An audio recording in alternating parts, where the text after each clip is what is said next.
Welcome to a very special edition of Access Vegas, where we get notable celebrities such as my good friend Ken McElroy. We also have Mike Sartain, Captain Mike Sartain, and the one, the only Robert Kiyosaki. Rich Dad, Poor Dad flew in to Vegas just so we could do this interview. Robert, how are you doing, man? It's good to see you. I'm honored to be, guys, and it's a very important show. Yeah. I called Rollo up and I said, I got an idea, you know. Rollo dissected men and women, and he packaged it and he put it in easy to digest forms. But as you said, men need to become. Yes. Women are. So for Kenny and I, we had to become. You know, we weren't born rock stars. We're not quarterbacks for a pro football team. But we had to become this. This show is for the men especially. How to become the kind of man that a woman wants. There's no better place to do this than right here in Las Vegas, Nevada. I will tell you that right now. Flew in from Scottsdale, Arizona, all the way up so we could do this show today. We have 4 lovely ladies that are waiting here in the wings, but we're starting it here in the plane just because you want to talk about status, you want to talk about success, you want to talk about becoming something. There's the results of your having become something, and you've become something of yourself for a long time now. Right, well, Kenny and I have been partners for about 25 years, and we push each other along, and we're very happy. We both got Ferraris, you know, went, oh my God, a Ferrari. And then one day I said, I'm going to step it up. We need our own jets. So Kenny has his jet, and I have my jet. So all you men out there, you go from Ferraris to private jets. Yeah, I remember seeing a video of you saying you got bored with cars. Are you still bored with cars, and now that you've moved on to jets? No, Kenny, how many cars do we have? How many cars do you have? I had 9. I'm down to about 5 right now. Right. Yeah. Ken, tell everybody about yourself a little bit. Self-made. I met Robert maybe 20 years ago, I think, maybe a little longer. I've been buying real estate since I was in college. Now I bought over $3 billion. We currently own $2 billion right now. I have about 300 employees in Scottsdale, and all we do is commercial. Just apartments, office buildings, self-storage, all over the western U.S. And so I met Robert along the way because what happens is you run out of money quickly, you know, when you use your own. And so you start raising capital. And I met Robert a while back after he wrote Rich Dad, Poor Dad. And I just invest all over the western U.S. When I met Kenny, he said he was in real estate. I said, yeah, I've heard that. And back then, everybody was flipping houses. So they buy a 3-bedroom, 2-bath house, and they flip it. And so I said, Ken, you're a flipper, aren't you? And he says, no, I don't flip. Now, this is the beauty of Ken. He uses debt to acquire everything, and we pay no taxes legally. Right. So we're 100% debt, and we pay no taxes legally, and that's why we can keep going, making more money. But we're not, you know, in Vegas, they had flip this house. Yeah. We don't flip anything. We're also going to get into some topics today, especially about like the social environment when it comes to economics today, the family structure today. I think one of the upcoming topics that we're going to see in the coming election cycle right now is really sort of this culture war, this cultural narrative that's coming up very soon. We're going to definitely be getting into some topics about why is it that men don't want to work today. You probably have seen this quite a bit. I think Brett Cooper was just talking about this recently. Matt Walsh and certainly Tommy Lahren. Hi, Tommy. Talking about the NILFs, right? No income, living with family guys who are sort of checking out of the, certainly checking out of life in general. But why is it that we see more enrollment in college with women than we do men? Or why do we see graduation rates with more women than we do with men? Robert, why do you think that you're seeing more and more young men sort of checking out? We were talking about how men must become. Why is it that men feel like it's not worth it anymore? The juice isn't worth the squeeze. Like there's no incentive for them. I've been asking myself that because there's lots of jobs, there's lots of work and all this.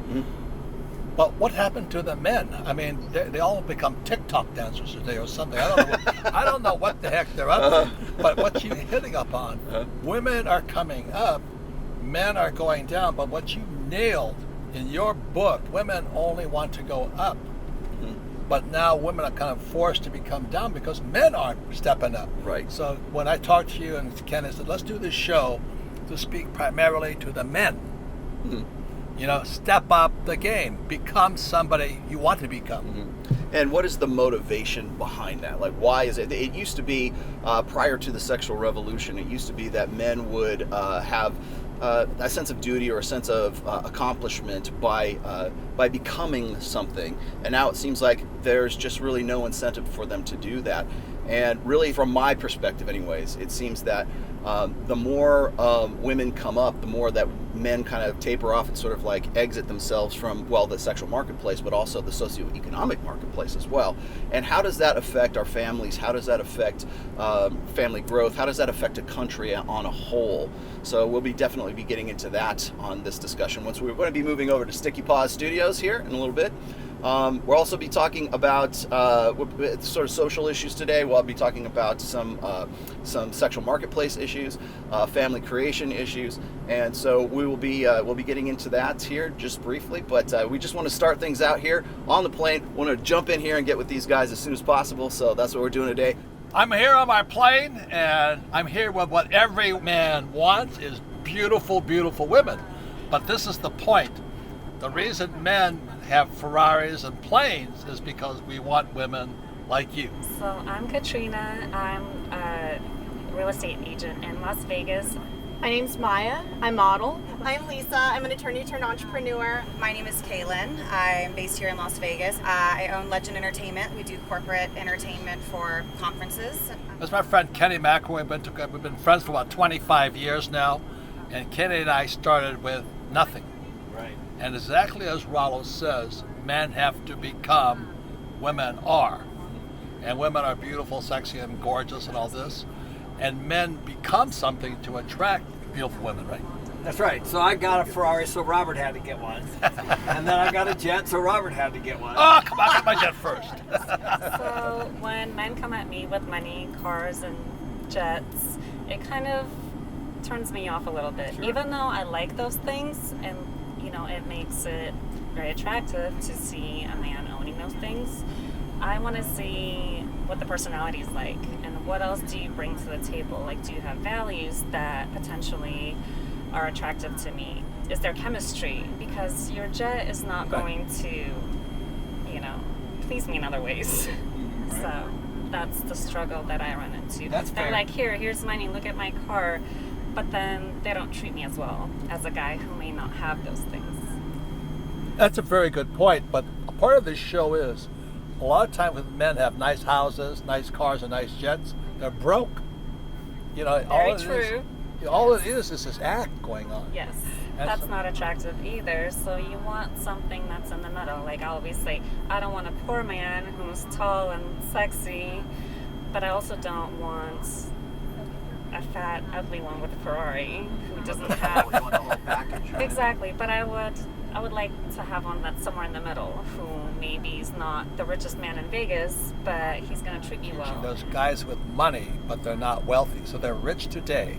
They may have a high-paying job, or they may be a pro football star. But the average pro athlete is bankrupt 5 years afterwards. So they were rich for 5 years, but they're broke because they had money, but they weren't wealthy. And that's what we're going to be talking about this show. Yeah, and I would just say the rich don't work for money. Money works for rich. It's a big difference. I guess one more thing is I'm not paying for this jet. Who is paying for this jet? My ass, Kenny and I have jets, Ferraris, and all Things this. like this. Books Yeah. that sell and Yeah. the business itself. So we buy this jet, and man, I tell you, they're expensive. Holy man. Buying the jet was the cheap part. Well, you got to sell more books. Yeah. But the point is, we have assets that pay for our jet. Right. So we're not working harder. What Kenny and I do is we go out and find another asset that pays for the jet. So you guys are both technically unemployed, right? Yes. So is your next book going to be Rich Dad Became Hot Dad? Yeah, look at that. Robert, let's how say old are you now? How old are you now? I'm 76. It's amazing. Hey, you know what? Al Pacino just had a kid at 82, so you can still go. True story. There has to be a God someplace. I want to talk about how you're both entrepreneurs. And I wrote this book just for you. This is my product shot here. It's the cash flow quadrant. There's 4 people: employee, small business, self-employed, big business and investor. The I investor is an inside investor. If you buy a mutual fund, you're an outside investor. So the two of you are entrepreneurs right now, small. The question is, how do you get to the big side and the I side? So Kenny has, how many employees do you have? 300. Yeah. How do you grow a business? Otherwise, you've hired yourself many times. Does that make sense to you? Absolutely. So Yeah. tell us about your business. I own Legend Entertainment. We do corporate entertainment for conferences, and also Legend Models. We do models for conferences, events, print, runway. It's kind of a little bit of everything. Very competitive market here, though. Wow. So. Congratulations. Thank you. The question is, how do you grow? How do you expand? How do you make more money? Exactly. How do I make the money start working for me? You know, it's tough in a services business. So that's where you have to get smart. And I've, been following Robert here for a while and listening to his podcast. S is Yeah. service. And what Kenny and I do is we create assets. And so the difference is Kenny and I can work. We buy this jet, but we don't work for it. Our assets buy the jet. The problem with Skool is they send you to school to get a job. A job is not an asset. It's like when I invest with Kenny, let's say we buy an apartment house, we put some money into it, Kenny puts debt on it, income comes in, and we pay no taxes. That's an asset. But people with a 401k, I don't consider that an asset. I consider a 401k a liability. Right. I think when you get a paycheck, you are the asset for the company. I think that's the big difference. Right. And so it's just a mindset shift where why not you be the company and hire paychecks? And then you could do things like this, enjoy your money and have financial freedom at will, when you want. And so for me and Robert, we work on the business when we want to work on the business. And I think, Caitlin had a good point. What happens, we all start there, that you actually don't have a business, you have a busyness. It's a big difference. So exactly the same as Kenny was saying, you're working for a paycheck or for some income, you don't get ahead that way. When you build an asset, we're getting passive income, cash flow coming in, and you can expand. Well, a lot of times if you're an S and you expand, you get busier. That's what Kenny is saying. It's a busyness, but worst of all, guess who pays the highest taxes? S's. Yeah. Small business owners pay the highest taxes in America. Kenny and I pay 0. The general rule, ESBI, generally, this is all across the world, employees pay 40% in taxes. Self-employed or small businesses pay 60%. And B's pay 20% as big business owners. And I's pay 0. So that's the difference from exactly as you asked, Rollo, paycheck versus assets. And Ken and I only work for assets, not paychecks, because our taxes go down. This is all over the world. I is an inside investor. And they always say, insider trading is illegal. That's bull. Outside is when you have a 401k with a stock bond mutual fund. You're buying from Wall Street. What Kenny does is he packages the deal, and I come into Kenny's deal as an inside investor. So as long as I'm part of the deal, I'm an insider, my money, my debt's in there. 0 taxes, pure income. To me, I'd rather have real estate than a 401k. And because I got the tax advantages and I use debt. The more debt I use, the less tax I pay. So Kenny has 3 sets of books. What are the 3 books you have? Yeah, the ABCs of real estate investing, the advanced guide to real estate investing, and the ABCs of property management. Because you can buy real estate, but if you don't know how to manage it, you're screwed. So this is my friend here. I know people hate the guy, but he's a good friend of mine, the Donald, and all this. But you remember he was on, he was debating Hillary Clinton, and Hillary goes, "And Donald, you pay no taxes." And the Donald goes, "That means I'm smart." Now, Right. Donald got every capitalist on his side, but he pissed off the rest of the world. But then he went on and said, he goes, the reason you won't change that is because all your donors do the same thing I do, which is the truth. Yeah. Exactly. And that's why they don't like him, is he says the truth. Yeah, you're 100% right. You're- I'm very independent. I've never been driven to date someone because they're more successful. That usually comes with it when you have a good partnership. And I just kind of worry about myself in that regard. But feel like as society these days, we're taught as women, be independent, don't rely on anybody. And then we wonder why we're not connecting with men the same way, because we're in our masculine energy so much. And so that's something I've struggled with my relationships, is taking the wife hat off, putting the business hat on, and vice versa. And I usually work with my significant other as well. They're usually an entertainer, or because that's how I meet. You meet people at your job, So that's been a struggle for me, for sure. For me, I mean, it's kind of the same thing being in Vegas. So when I first moved here, I came from Miami after I finished law school, and I made a conscious decision to not date someone from nightlife.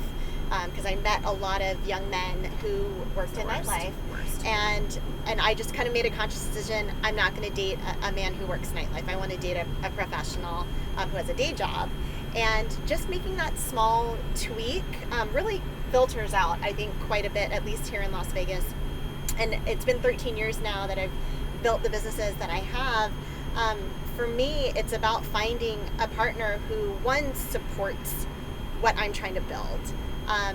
They get it, and I think there's always healthy competition, but you don't want to be with someone who's jealous of what you're building and or wants to keep you down or whatever, tell you, no, you can't do that, or that's impossible. You want to be with someone who's like, you're going to be a billionaire. I know you are. And that's the type of vibe and positive energy that you need to be around, someone who's encouraging and supporting. And sometimes it can be hard to find in Vegas. And I was going to ask you, so let's say you're seeing someone who's a great partner and they support what you do, but maybe they're not on this train that you're on. They're moving at a slower pace. They're more comfortable with where they're at, and they don't have these grandiose things. They're completely comfortable with and secure in themselves that you do. Do you find that after a while, and in the beginning it's great, while they support me and it's working, I'm going to do my own thing. Do you feel like after a while you start to get bored or lose interest when they're not stimulating you the same way? So they're supporting you, but they're not bringing as much to the table that then there creates an imbalance. I think there has to be like an equity hustle, right? Where it's maybe side by side you may not be making the same amount at the time, but there has to be a growth trajectory and a path that as individuals you're both focused on. And if you can respect the hustle with each other, there's an opportunity to build there, I think, alongside each other. And that's really kind of where the magic happens. But I think, especially in today's society, and Robert, you've talked about this many times from the stage, we're comfortable in America, right? We have it good. We have it good in America. And so as a result, there's been this culture that's been created around just relax and let's talk about your feelings and let's talk about all before reels. Yes, and less self-accountability. It's society's problem, the government's problem that you're not doing well. It's someone else's issue, someone else's responsibility to take care of you, and that's not true. It's self-responsibility, self-reliance. And you talk about it all the time. Right. I can add one more thing, is that Ken and I started with nothing. And I met my wife, a long time ago. We're married for 35 years. And she knew I had nothing. In fact, I was a skipper of the Titanic, I went down to $2 million. I was flat broke. And yet she stayed with me. And I said, what did I have? And she said, you had ambition. She knew you would come. I had ambition. So let me ask this question to you. Can you sense a man's ambition? Absolutely. And that's what was confusing, is these men were making the same as much money as me, if not more. But there was something missing that I just knew, that after a certain amount of time, I'm going to keep going and they're going to be happy. They've accomplished the American dream. I also, usually date people that are from other countries because that's Vegas. No one's really from here, so that has something to do with it as well. Where do I have to come from? You don't come from America. That's all it is. Any thoughts, any impressions of everybody so far? I'm moving to Vegas. You're moving to Vegas? That sounds good. Awesome. 3-1. Yeah, awesome. So with that, we're going to move and transition over to Sticky Paws here in Las Vegas, Nevada, where we're going to pick up the rest of this discussion. It's been great thus far, and so we're going to be moving over there. So we'll see you over at Sticky Paws. See you there. Welcome, guys, to a special episode of Access Vegas. I'm going to get right into it and introduce our guest. He is a real estate investor, and as one friend told me, he's got $3 billion and a jet. It is Mr. Ken McElroy. Welcome, Ken McElroy. So glad to have him. Sitting next to him, she is a real estate agent and a sex therapist. It is Katrina Rizanova. Is that how you say it? Yes. Very nice. Very nice. We have the 2014 Miss Nevada. She's an attorney turned entrepreneur. Please welcome Lisa Song Sutton. Thank you. She's the owner of Legend Models and Talent and Legend Entertainment. She's also my BFF. This is Kaylin Franca. How you doing, Kaylin?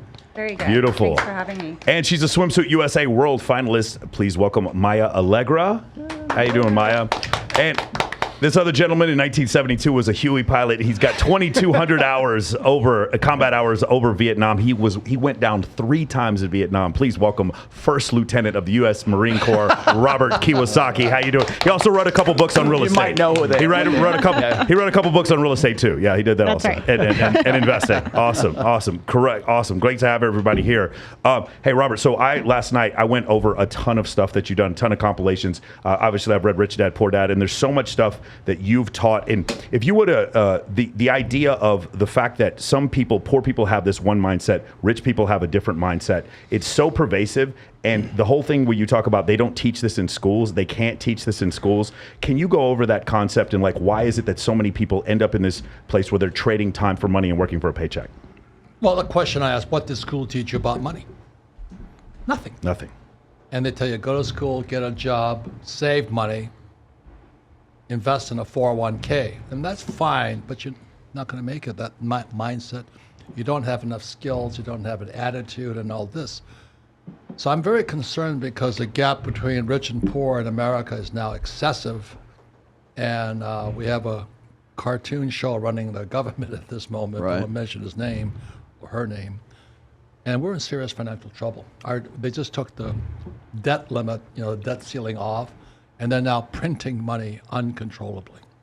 And it's not going to end well. Every country has ever done it. It's gone down, like Germany did it, Venezuela did it, Chinese did it, Greeks did it. Every time we print money, we crash. And that, one of the things I thought was interesting is that was April 15th, 1971 when we went off the gold standard. Yes, you didn't find out about it for 6 months because you were on an aircraft carrier? Is that what happened? Yeah, I was in the South China Sea. I flew the Huey gunship and the Huey Cobra on a carrier in Vietnam. And we're getting our asses kicked. I hate to say this, but I almost got court-martialed for this one. I asked my commanding officer in the ready room on the carrier, I said, how come their Vietnamese fight harder than our Vietnamese? They were kicking our asses. And we had the whole might of the U.S. military and Air Force. And these little guys were coming down, kicking our butt. And so my attitude kind of went bad at that point. We had to kill a lot of people. For what? And so that's kind of my thing. I went down 3 times, and that's through training. The Marine Corps trained us extremely well. We can fly aircraft with or without an engine, shot up, we just bring them down. And thank God for a crew chief, Staff Sergeant Jackson, he went down 6 times. And so the Marine Corps trains us so well under hostile environments. Yeah. So I do well in the business world. Yeah, and also the other thing is being a U.S. military officer. It's a lesson in leadership, and you can probably speak to this. I haven't heard you talk about this specifically. The difference between good leadership and bad leadership, especially when it comes to a business. Yeah, absolutely. I mean, Kenny and I we've been friends for 25 years. We're entrepreneurs. We don't have jobs. We're basically business leaders. And I was talking to Maya about this. The hardest thing about business is people. And if you cannot lead or talk to people, you stay small. So that's why I went I'm a ring knocker, went to academy and all this stuff. We're taught, the first word we're taught at the academy is mission. What's your mission? And mission is more important than your life. And the question I was asked, what would you give your life for? And for most people, nothing. They don't live it. They live with passion, they live with purpose. But we were taught to live for mission, and that was the military qualities. I want to be upfront with you guys. I'm actually kind of proud of it now. I got court-martialed twice. Yeah? I haven't seen this anywhere. Okay, what happened? Well, because it's a bad officer. Yeah. You know, I was a pilot, and Marines love beautiful women. During the Vietnam War, we had no hair. We were shaved heads, and the hippies were walking around, like TikTok dancers or whatever they are. Hippies were the TikTok dancers of the 1970s. Is that what you're saying? Yeah. And so they were going for the boys with the long hair, the hippies, the Woodstock generation, Yeah. all this. So I was stationed in Kaneohe Marine Corps Air Station in Hawaii, and I'd go into Waikiki with no hair. I mean, to give me a break, every chick was running because they hated the military. I got spit on, hit with eggs, you baby killer. It was terrible. It was absolutely terrible. I just couldn't believe what we went through fighting for our country. So finally I said, I need an advantage here. So I go up to a beautiful woman like mine. I said, I'll go for a helicopter ride. That would do it. That did the trick. That would do it. And then they go, and so my co-pilot goes, how are we going to do this, man? We can't figure this one out. We're not worth our salt. So we figured a way to not steal, but to sign out for a Marine helicopter. Borrow. For the day. And I fly to this Air Force field, Bellows Air Force Base. It was Bellows? Okay. Because I know Hickham's there also. Yeah. And we'd have our little chickadees we picked up in the bar, and they climb on the helicopter with us, and we fly to a deserted island in Hawaii. I believe the UH-1 can hold 13 people. Is that correct? We only needed 2 of them. Yeah, I only needed 2. Okay. So we're trying to go for the Mile High Club. Nothing really. Yes.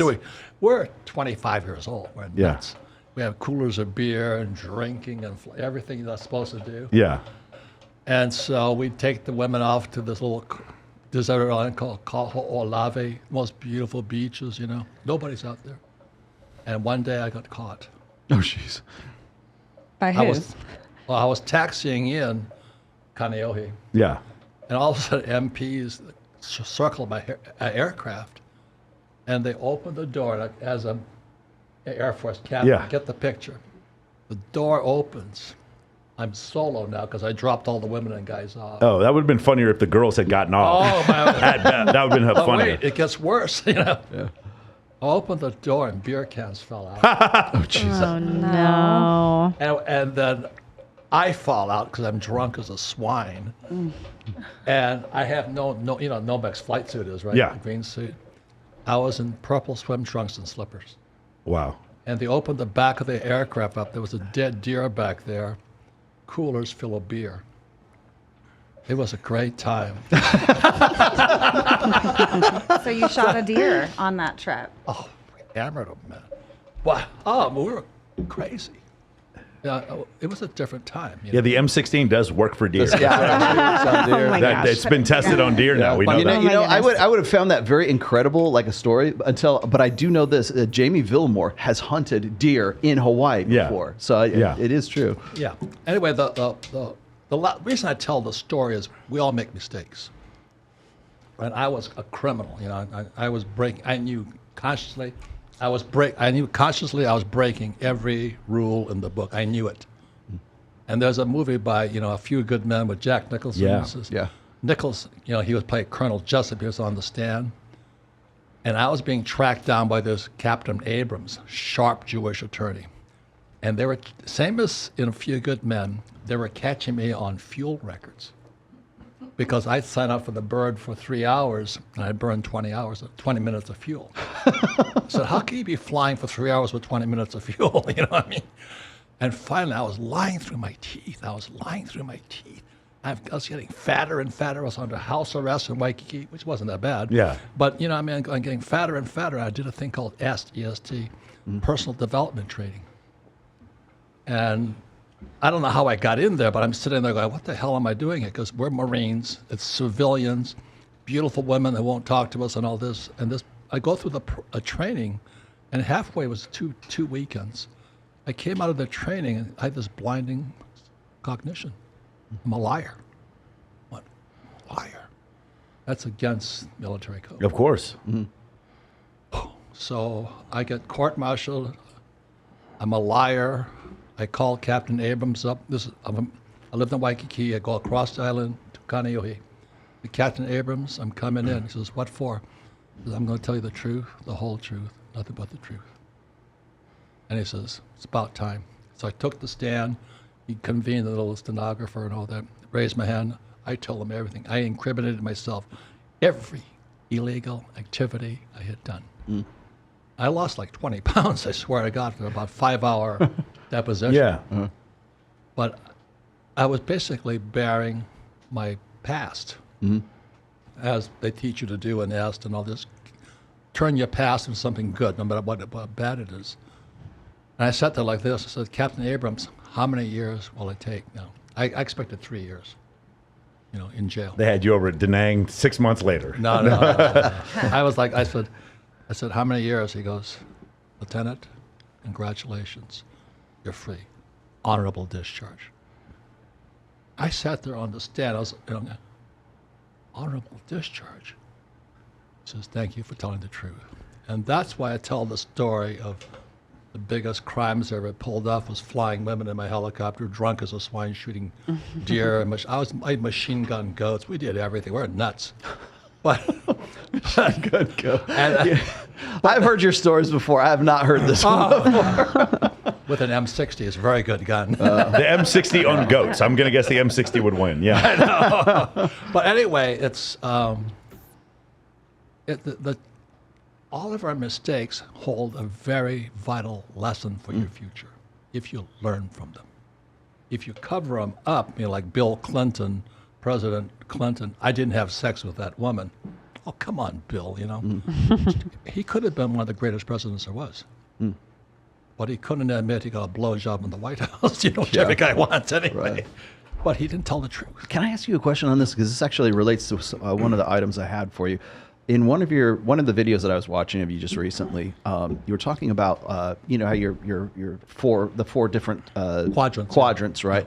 And then the first one is what is the employee class, right? And you were saying it's not necessarily a bad thing to be that employee for a while, but one of the things you said was, what can I learn rather than what can I make from this? Like, instead of just saying, okay, I just want a good job with a lot of money, and that's going to be what's going to give me financial freedom. And too many people, that's the wrong mindset to have. But one of the things you said, and that maybe applies to what you just said here, is how do you come to the cognition, I guess, of how do I go from what can I make, what kind of money can I make, to what can I learn from this so I can take this and apply it to something else, just similar to what you were saying. Yeah, if I could point the quadrants, E, S, B, I, it was my rich dad, was my best friend's father, never went to school. And he taught me everything about money playing Monopoly. And so we'd play Monopoly, and then he'd take me in the field, and he'd show me his 4 green houses.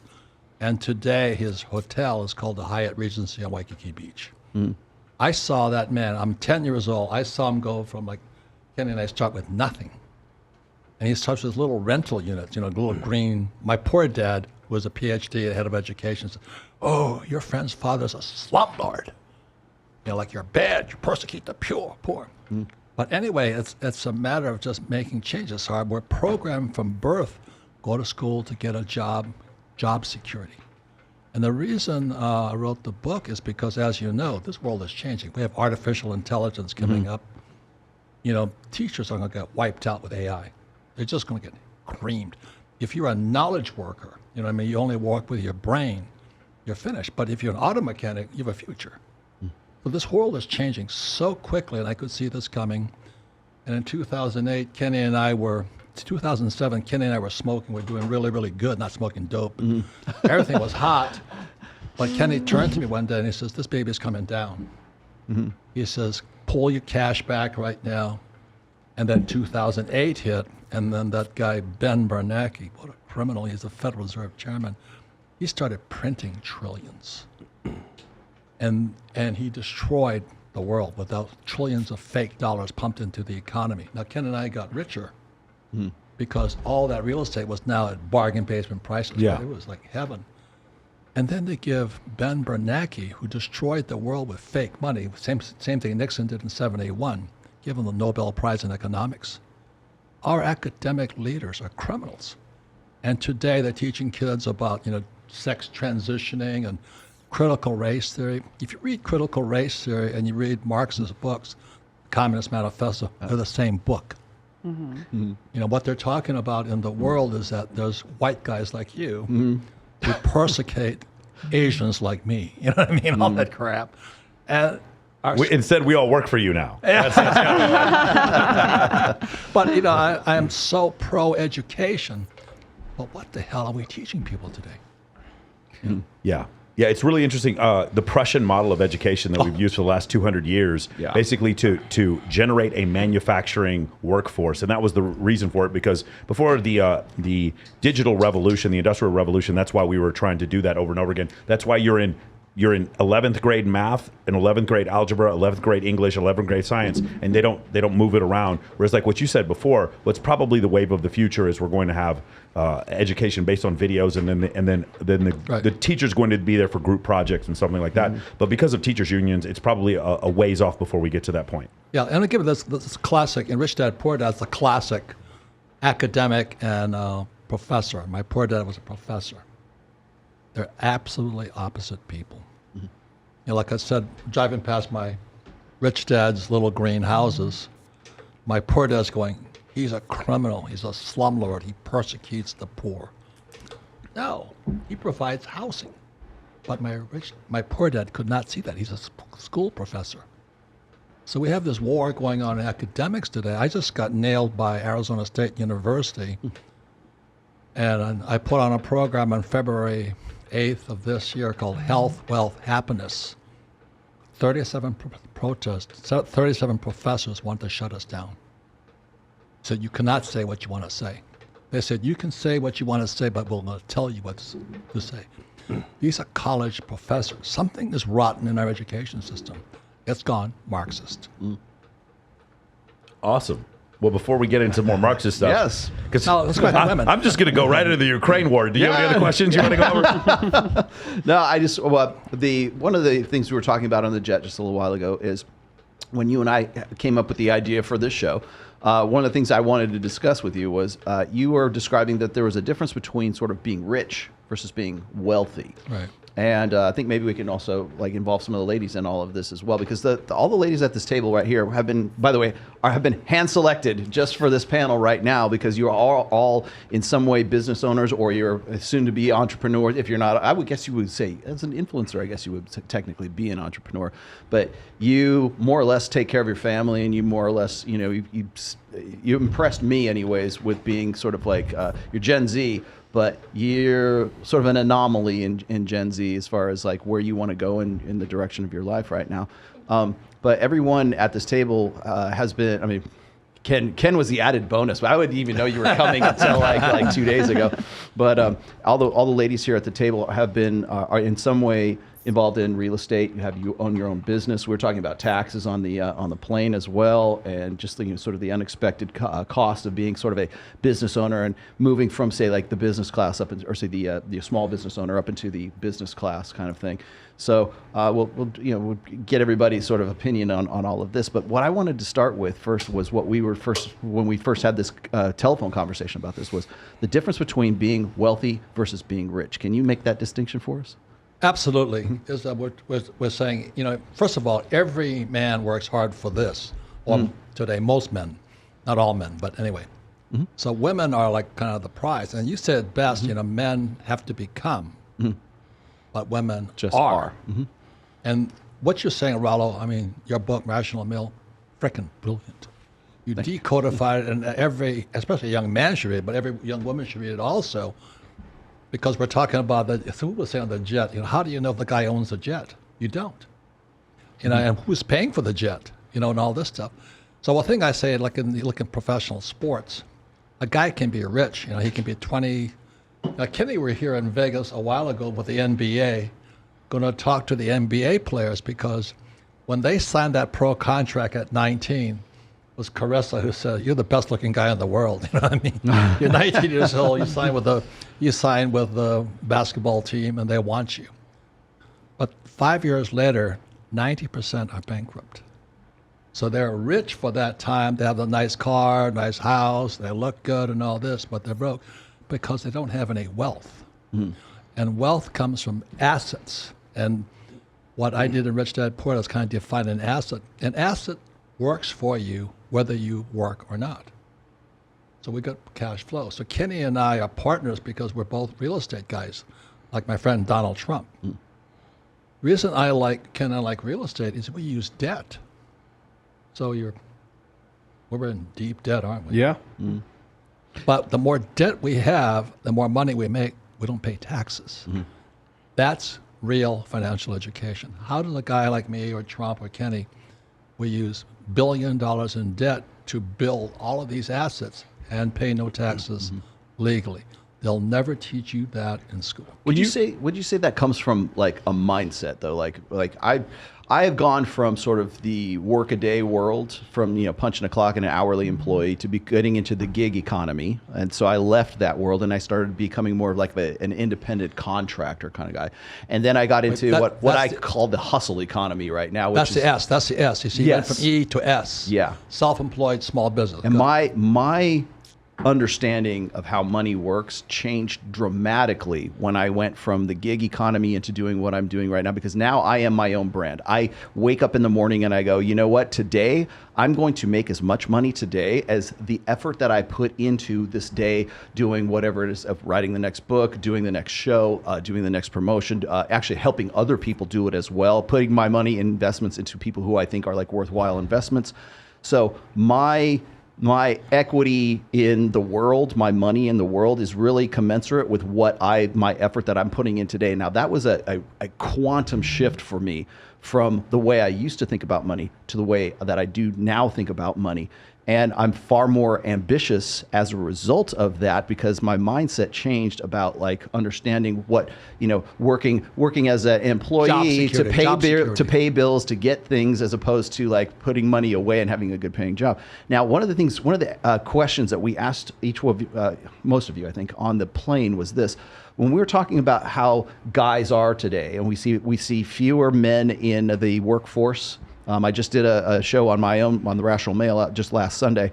Was talking about this in response to like Brett Cooper and Matt Walsh and I guess Tommy Lahren as well, was talking about like how we have this new sort of generation of men who are NILFs, right? They're no income living with family, I think that's the acronym, right? And one of the things you guys all said is that especially you, was saying that I want to be with the guy who has ambition.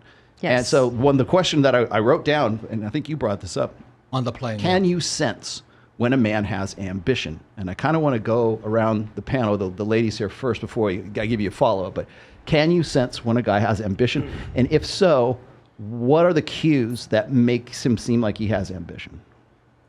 Well, I think I'm pretty good at reading people. So I can usually tell, but I've also been surprised. Sometimes the quiet ones, they're planning something and they're not the type to, I guess, put it out there. Grand gestures. Exactly. And then all of a sudden they're doing something great. That to me is really impressive, because a lot of people start talking about it before it even happens, So I've been surprised, but I'm a good judge of character, and I think I can tell. Yeah. For me, I've been able to notice ambition right away, just in the sense of the fact that they have their own opportunities that they're creating for themselves, and they're not relying on other people, or they're not having an air of entitlement and expecting other people to show up for them with these opportunities. They're going out and getting it themselves. And I'm a big believer in that. How you do one thing is how you do everything. And so the type of people that I like to surround myself with, obviously, significant other especially, do they keep their word? Do they tell the truth? Are they honest about what's going on? Do they show up on time? Just like the little things that sometimes people take it for granted. But I think someone who's consistent like that means that they're showing up, they're committed, they're going to do that just as well as they'll do every other aspect of their life. So I agree with her. The other thing I like to see is what they do for work. So someone ambitious to me is someone who doesn't have a 9-to-5. I see. They're not an employee. Yeah. So to me, that's like E quadrant. Yeah. So I met a guy, for example, and he said, "Well, I'll never be rich. I'm fine with what I'm doing." And to me, that says like you don't have ambition, so you're okay doing what you're doing now, and you're fine with never becoming anything more. So Katrina's like, I'm going to be rich, so I don't know. Yeah. So I'm like, I'm trying to be rich. I'm going to be rich. Exactly. So yeah, so I look to see what they do. Like you said, if they show up on time, if they do what they say they're gonna do, if they're hustlers. So I'm attracted to a hustle. So if you might have a 9 to 5, but if you have other things going on and you're trying to just reach that next level is what kind of draws me in, I guess. Let me interrupt is that a lot of men start with nothing, but exactly as you said, my friend, you have to become something. And you know, when Kenny and I started with nothing, but with ambition. When I met my wife Kim, I was, like I said, on the plane. I already crashed one business. I was $1 million down. I said, "Why'd you go out with me?" He said, "You have ambition." So you guys out there with nothing, ambition is attractive. You know, I think there was a similar story. Hold that thought. There's a similar story, and I think it was Alex Hormozy who said this, and he had like a really bad, he took a really bad hit, almost like to the point of bankruptcy, and he was going to get married, I think, and he told his wife, or his now wife, he said, "Hey, look, you have if you want to leave, I'll completely understand why you would leave," and she didn't leave him because, and this is what I was getting to, is like, because she said he had potential. Now, maybe this is a question I'll put to you as well. Is ambition the right word? Should it not be a man's potential, or can you see a man's potential? Can you see a man's ambition? And are those two things like synonymous? Well, everybody has potential, but do you have the ambition to pursue it? So I think you could tell if somebody is ambitious, right, where their mindset is by how much they talk and what they talk about. So, you have 2 ears and 1 mouth for a reason. So people, it's good to listen. If somebody just wants to talk about their stuff, their things, you can tell if somebody actually has their head on straight, because it's not just about your things. And you can't just be interested in what you have. You have to be interested in the things that get you there. So are you talking about, your businesses, your experiences, things that make you actually interesting? Because like some of the girls were saying, they're like, I don't really care if you have a Ferrari if that's your only personality trait. I think somebody said that. Like that's not enough. A Ferrari is now a personality trait. A TikTok following is now a personality trait. It's just not enough. And just like they say with guys, where it's like, okay, so you get, a nice car, or you acquire something nice and it becomes your entire personality. Guys don't like when girls use their looks as their entire personality, right? They want some depth to that as well. So you can't just come in here as a guy and be like, oh, well, I have nice things, you should like me. Exactly. Yeah. And we talked about before too, that like they can rent it, right? When I went to law school in Miami, that's where I first learned, because I moved there from Arizona. I came from a small town in Arizona, went to college in Tucson, right? Moved to South Beach. I needed a helmet, by the way, because I was 21. I didn't know what was going on. And I remember meeting a guy who was a couple years older than me. I think he was like 26, and he had a green Lamborghini. And I was just like, wow. I was so impressed, because to me, I thought, you must have done something, you must have achieved something so successful to have that vehicle at 26 years old. That's what I was thinking, right? And he took me out a handful of times. We were at the nightclub Mansion. You guys remember Mansion back in the day? It was at Mansion. And one of my best girlfriends from Miami, she's now an anesthesiologist, we're walking out, and they had left his Lamborghini up front. And she grabbed my hand and walks me to the back of the car. And she looks around the back and she goes, "That's what I thought." And I was like, What? Tell me, And she goes, "It's rented." And I was like, I didn't even know that you could rent a Lamborghini, right? And it had the yellow tag, which is like a permanent plate, I guess, which is what they put on these vehicles when they're rented. It blew my mind. I didn't know, but I'm glad it was a lesson I learned like early on. You just, sometimes people can fake it. You can fake it for a while. You mentioned about do what you say you're going to do, and he talked about talking to the captain about being a liar. The cadet honor code: I will not lie, cheat, or steal, nor tolerate anyone amongst us who does. That's what, and all four, and all the academies. That's what you have to do when you swear in. And so that's what he's talking about before. And that's one of the things in my company, we actually have those words in our bylaws, that actual idea. But that's one of the main things, is like ambition, but also a level of honesty and a level of integrity. Okay, one more thing is today, we walk into the terminal from our jet. Maya's sitting there. She's early. Yeah. I'm going, holy mackerel. My dad would be proud of you, by the way. I was texting you 20 minutes before you told me to be there. Like, where do I go? No, because nothing is more disrespectful to somebody than to be late. Like Kenny and I are never late. Or we text, we let people know. I have people show up, well, I got busy. That is so disrespectful, So I said, who is that goddess sitting there? She was early? Yes. I was going, that made point. No, I said, my girls are punctual.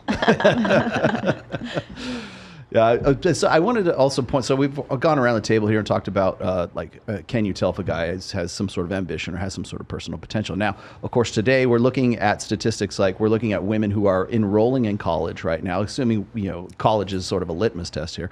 At 60% versus 40% for guys right now. And by the way, it's going down. Also, when we throw that general term out there, we have to also take into account that we're looking at just the enrollment, the average enrollment. We're not talking about enrolled in what, and we're not talking about who graduates as well. So women actually graduate at a higher level than men do. Men tend to drop out of college at higher rates than women do as well. And then again, for like master's programs, for doctoral programs, it's one thing to get to go get a bachelor's degree. Women are going on to get master's and master's and doctorate degrees at a higher incidence than men are. Wasn't it Richard Reeves that says you are 6 times more likely as a white woman to get a master's degree than as an African American man? Exactly. No. It was if you're an African American woman versus a white man, something like that. It was like some number like that where women were getting master's degrees at a far higher rate. So my question to like everybody here, and I mean we can start with Ken or you guys as well, is why do you think that guys today aren't working or aren't incentivized to go out and become something? We talk about men must become, women just are. Why is it that in especially here in the United States and Western cultures in general, why is it that men are disincentivized to actually go and do anything, to make something of themselves, to not have that potential, to not have that? Is it a question of ambition, or is it just simply they're just sedated, fat, lazy, and just contented with what they're doing? And I thought maybe we'd go around the table and if you want to give an answer on that. I'll start. And I know you have sons. So how many sons do you have? Two. Okay. And how old are they? There's 24 and 21. Okay. And I think, there's a bunch of, I would say, defining points. And one of them is everyone gets a trophy.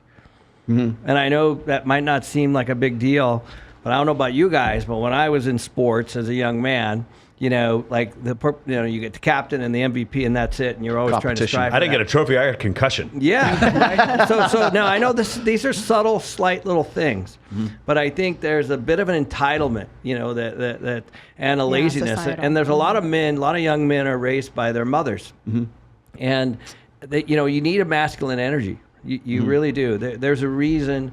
Obviously. My wife and I manage our kids very differently, right? Like she's more empathy, compassion, and I'm more heavy-handed, I would say. And I think that's a good balance in between. And I think that's missing in a lot of cases, the feelings and how, all that kind of stuff. I'm not saying that's not important, but I think it's really moved that direction. And and then there's affluence, and people are soft. They're really soft. I mean, my parents didn't go to college. And the only way up for me was, there was only one way, and it was up. And so I think that, unfortunately or fortunately, my kids grew up very differently than I did. And so my struggle was, how do I not make them pussies? How do I not make them soft? And, and that's, luckily, my wife at the time, she was on board with that, basically that I think the male energy is a big, big missing piece. Yeah. And may I add to that? Sure. His sons are fantastic. And we've gone to this private island legally this time in Hawaii. Yep. And we camp and fish and hike with the Trump boys. And those guys are incredible young men. Don and Eric, yeah. And so his boys and Donald Trump's boys they're not spoiled, boy. They're bright, strong young men. The most impressive thing about the boys, I've hunted with them upstate New York, Don Jr. and Eric Trump. They go in back of the restaurant to talk to the help. Yep. Oh, yeah. He says, our mother taught us that. Oh, yeah. To be kind to everybody, rich or poor, be kind to them. We were shopping at Walmart in Hawaii, right? Yeah, with Don Jr. That was funny. He whips out his black card. At Walmart. Well, all his stuff was lost, right? So he's like, "Oh shit, I got to go get hunting gear." So we all went in there, with, hunting with. That's the best ways to get it. Who doesn't hunt with Donald Trump? Yeah, or who doesn't go to Walmart with Donald Trump Jr.? So we were in there and going through the checkout. They didn't recognize him. All of a sudden, he flips his card out. She's like. She looks up. Yeah, looks to see who he is. And by the way, the whole week, he lived out of that bag. It said Walmart on it, and all this stuff was in there. And my kid's the same thing. I mean, there's no running water, there's no electricity or anything. They drop you off on an island literally and come back and get you like in a week. And it's awesome. And we eat what we kill. Yeah. I was gonna say we gotta make sure. So why do you guys think that guys are so ambitionless right now? I would like to add to that. I agree with what you said, and that was a great point. That society is becoming softer. They're discouraging masculine energy. Society is also encouraging the feeling of entitlement. I'm a woman, so I'm entitled, or I am not heterosexual, so I'm entitled, or I'm not Caucasian, so I'm entitled.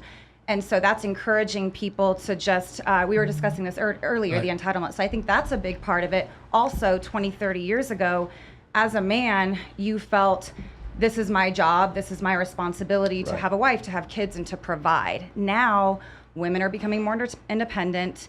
We don't need men. A lot of women, that's kind of the mantra. That's going. So men are like, well, and it's, the weaker men, the strong men realize, well, it won't affect they're them. They're stepping up, Yeah, so I feel like we've discussed that as well. And social media has also, social media has made it so easy to fake it. They've made it so easy for you to look good looking and successful and all these things. So some people just don't have the ambition to actually go there. That's enough for them to appear that way. Perception. Perception. Exactly. Well, execution's key on everything, obviously. But I think especially what it's done now is just kind of the denigration of the nuclear family of having masculine, having feminine, and having that all within one household.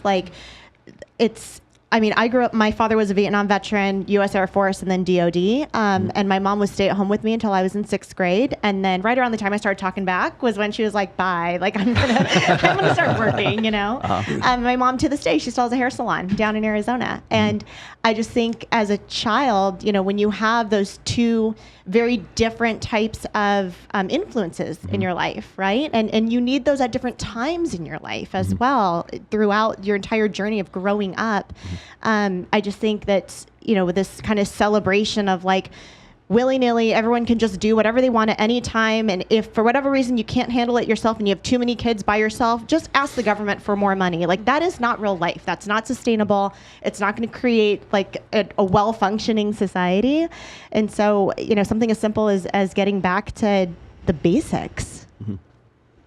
Right, and we were speaking about ambition. I think there's a difference between ambition and action. I've met a lot of guys who I'm like, wow, that's a really good idea he has. Seems like he's going to do it. Very articulate. And then I run into him 5 years later. He still has the same pitch. Right. He's on his 3rd OnlyFans management agency. He goes, he's trying to make a new NFT for elephants, and they lack the confidence or the security to take the risk to actually do it. But they have all these great ideas, so that's why you follow can through. The follow through is what a lot of people are having a tough time with, because these days everybody's under extra scrutiny or under a magnifying glass, and so a lot of people are taking these risks and these actions, maybe again to do with social media and the insecurities around that. Maya, why do you think? Why do you think the guys are kind of say lethargic? Let's just say uninspired, maybe. Okay, so I know around the time frame of the 90s, right? So late 90s, early 2000s is the kind of the age group we're talking about right now. You weren't even born yet. I was born in the early 2000s, but I know that they implemented the idea of everybody gets a trophy. Right. So participation trophy generation. Yep. Everybody. So women nowadays are becoming the men they want to be with. We talked about that last time. But why? Why do women feel the need to take on this role?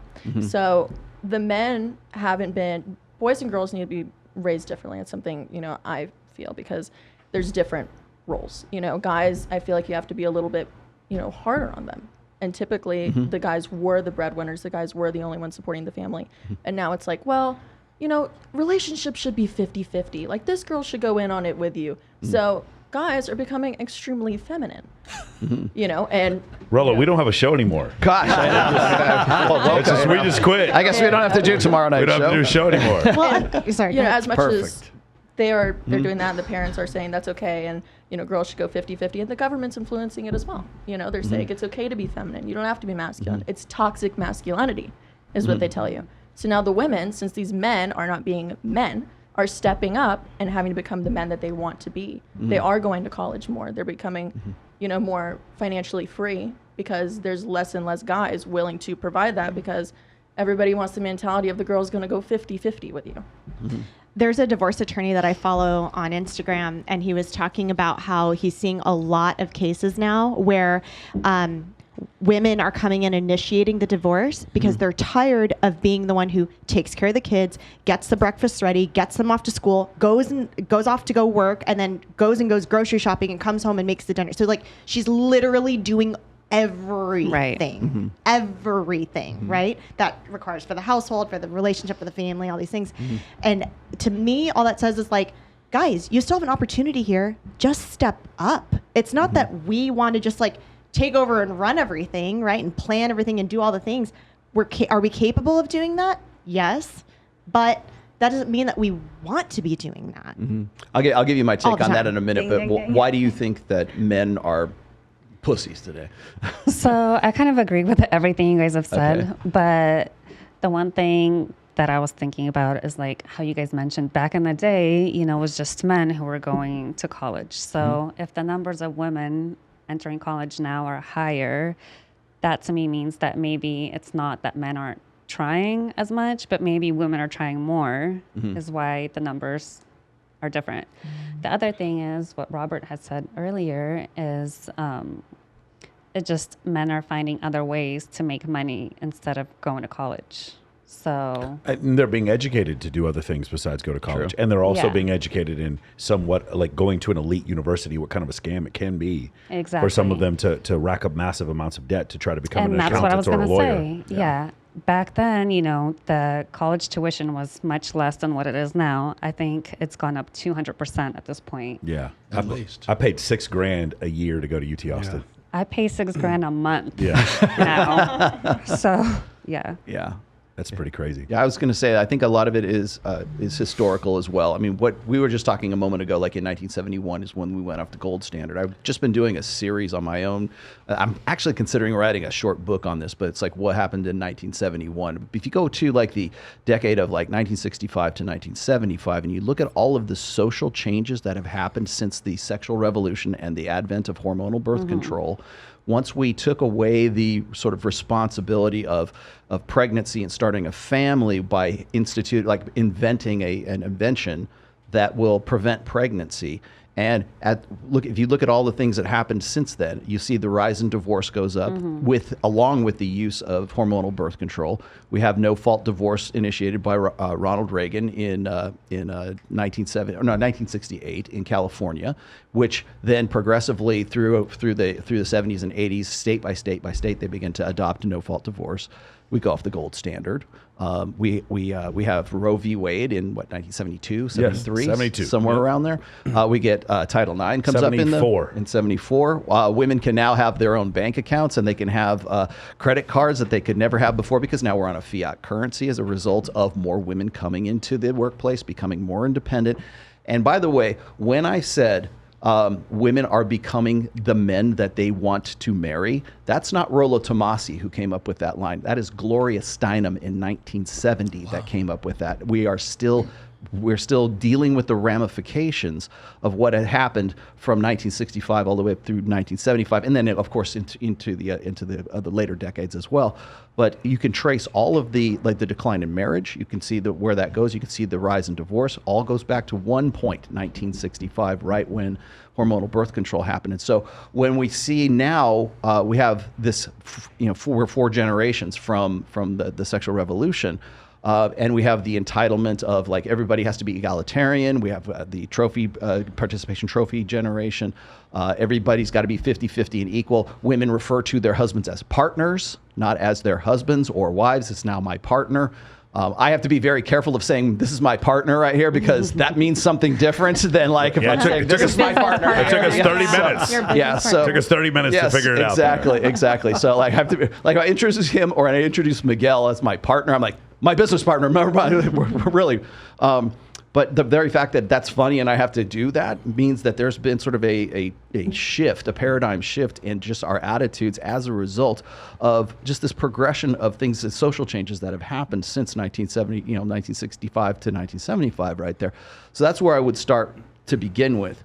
The other part that I would say is that because women biologically need to have long-term security, longer than they have the ability to consolidate on that long-term security. When women get to be about, like, say, 29, 30, 31 years old, that's when they're sort of like saying, okay, well, now I got to find a guy who, for the long term, I got to find a guy who wants to have kids. I got to find a guy who wants to get married and wants to, go off and start a family into the future, kind of like good old, grandma and grandpa did.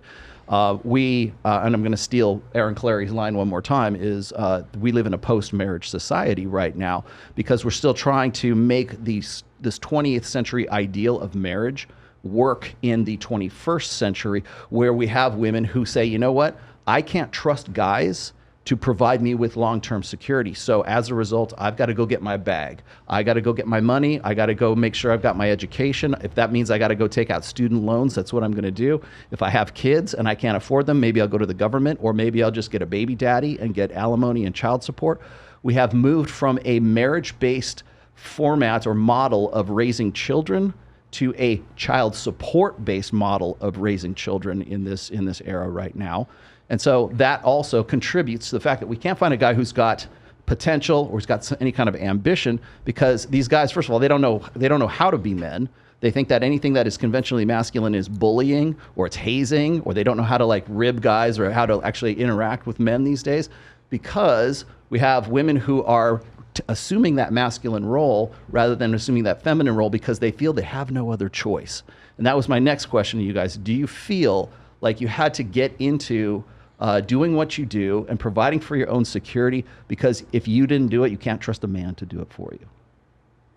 Are you talking about once you're already in the situation, or are you thinking that? Well, just as a life plan, and I know how old you are. I'm not going to bring it up, but she's the youngest at the table right now, and I don't know who the oldest is here right now. It might be you. Probably me. Yeah. Yeah.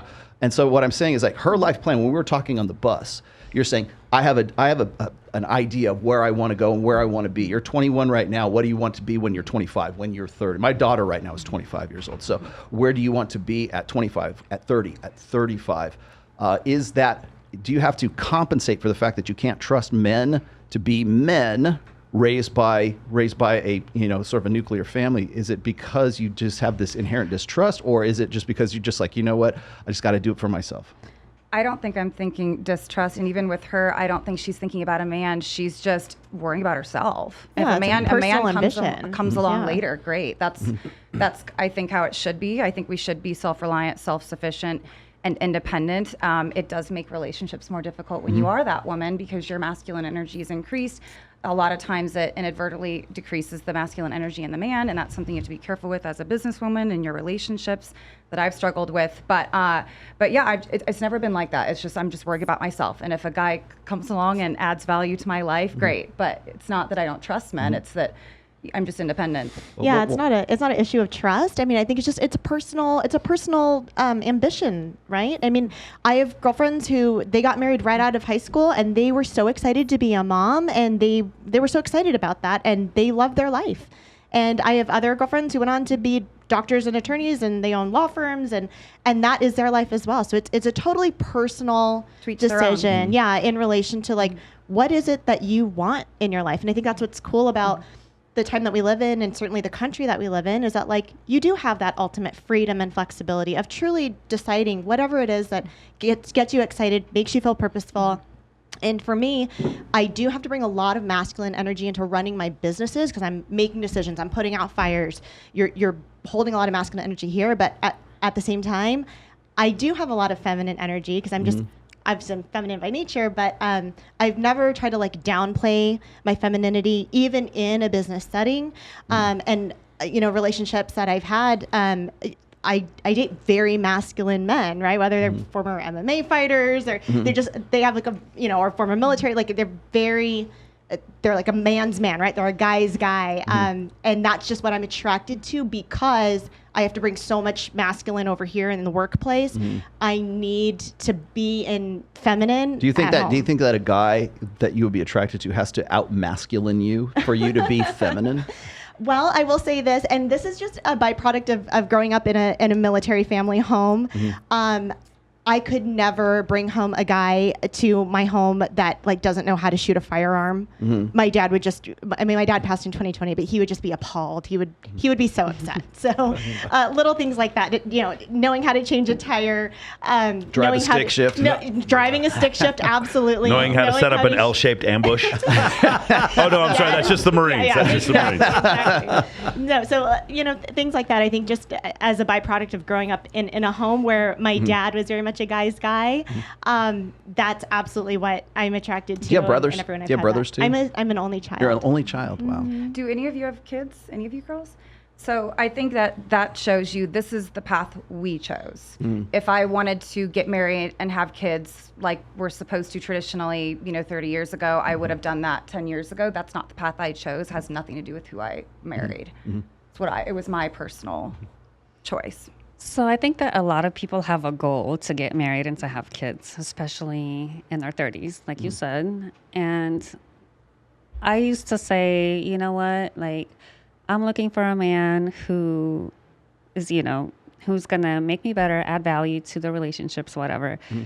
But I don't necessarily want kids. I don't have to get married. I don't have that goal. I just want to be happy. And if it happens, it happens. So when I used to say that to men, they would instantly be like, well, you know, you'd be a great mom. I think we should have a kid. You know, it's like, well, no. And it's like men are pressuring women to have kids and have families as well. It's not just the women doing that nowadays.